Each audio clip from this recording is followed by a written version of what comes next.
Hey guys, today we are playing Starborne Frontier. You can try the game out for free on PC via Steam on your phone. Link down below to support the channel at the same time. I'm going to talk about how to optimize your early game progression, how to get the most rewards, play a bit of arena, and do a bit of summoning. So you try out the game for free via my link, and now you don't really know what to do. First, you're going to play in a campaign. And then you do a bit of bounties, you do a bit of anomalies, but you're not really sure how to optimize.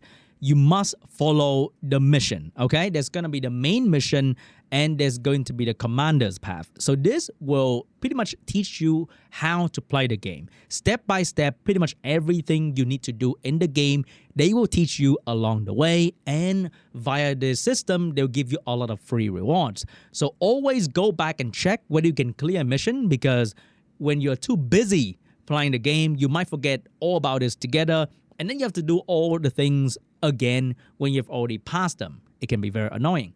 So progress along with the commander path, get the free stuff, and play the game via this way will allow you to learn the game much faster, because we tend to skip dialogue, we tend to skip a lot of things, and we don't really know what is going on in the game. So this system will do both. Teach you how to play the game and give you many rewards. And also, there's going to be the main mission that will give you more rewards and even free ship. Of course, do your daily, do your weekly, and do your monthly to optimize the free rewards that they're going to give you. Because if you don't do so, you might be tempted to spend money in the game. And I don't think I need to remind you to log in daily, because look at that. At 60 days, you are going to get the legendary ship Lionheart, and he can be quite amazing. He will grant defense up and attack up to all allies. Look at the area of effect that he can provide while attacking the enemy. That is amazing, because not only he can do damage, he can buff the entire team to make them stronger as well. And his charge skill can allow him to provoke the enemy. With the beautiful defense up that he provides, he will now tank better, make the enemy attack him at the same time. And he can grant attack up level 3 on the entire team around him. That is absolutely incredible. This guy is insane. So better log in for 60 days in a row to get him for free. So now you are playing along in the story mode and you are clearing all the way to Horde. But maybe you skip 1 star somewhere because your strategy was not optimized. Always go back to the earlier difficulty to check if you have completed 100% of all the things you can, because look at the rewards down here. The more star you complete, the more you're going to get in the game. So let me take a look at this brutal stage to see if I can 3-star something. I missed 1 star here. Let's try to get 3-star. Good, my tank is soaking up all the damage, and as you can see, I need to pull all the other ship all the way back. So with this setup, I think we should be okay. We should. Let's see if we can pass this one 3-star this time around. All right, we're gonna snipe the one behind the enemy front line, and we're taking some damage just fine.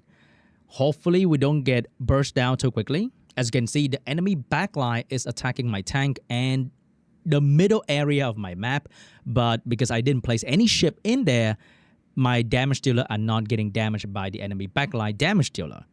All right, we're gonna take care of the enemy front line so that we can start attacking the weaker damage dealer in the back. And my tank is doing a fantastic job taking the damage from the enemy. Beautiful. All right, doing very good damage. And the backline is exposed after I take down the enemy front line.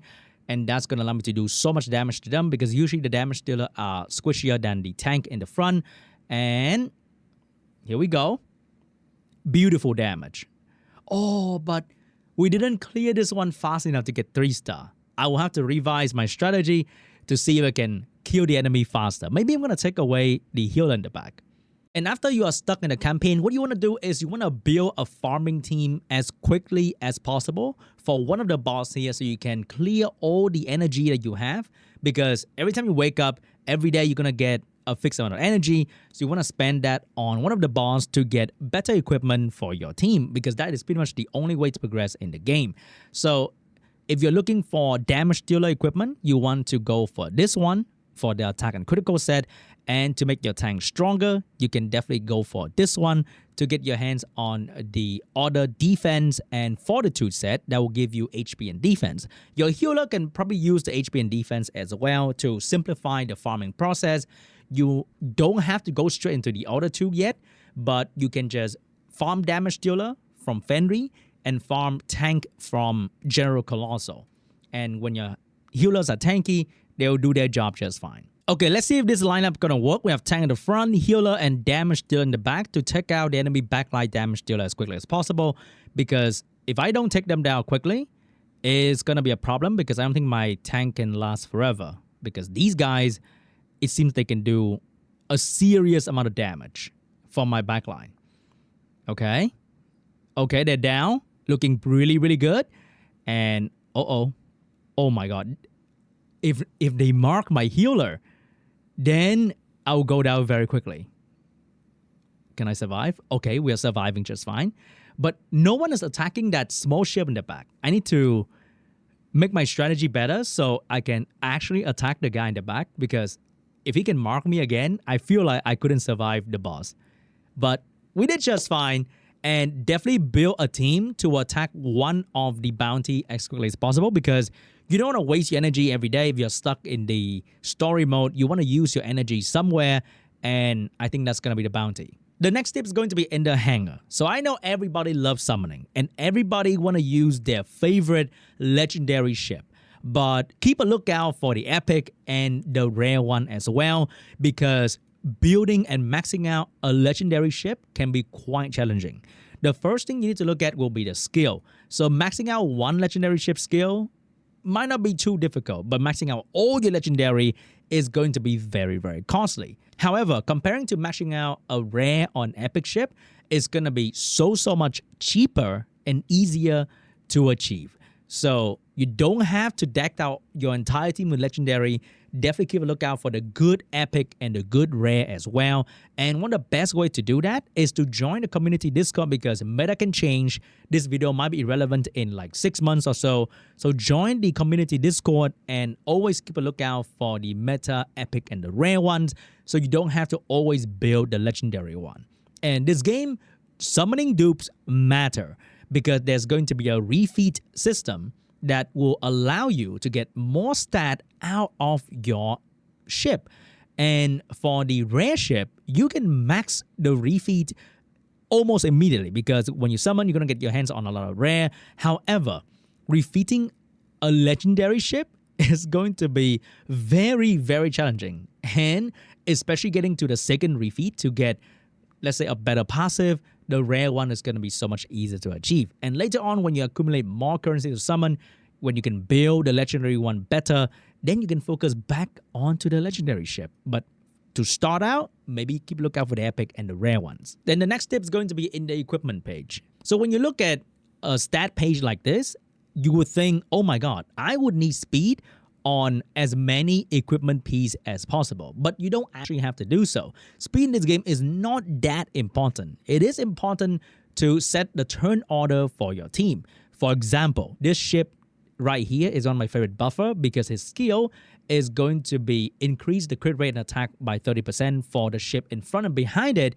So you want this one to have more speed than your damage dealer, so that it can move first and then buff your damage dealer. So building things in this game can be quite straightforward. The tank will need to tank. You want to have high HP, a decent amount of defense, because you don't want to have too high of one thing.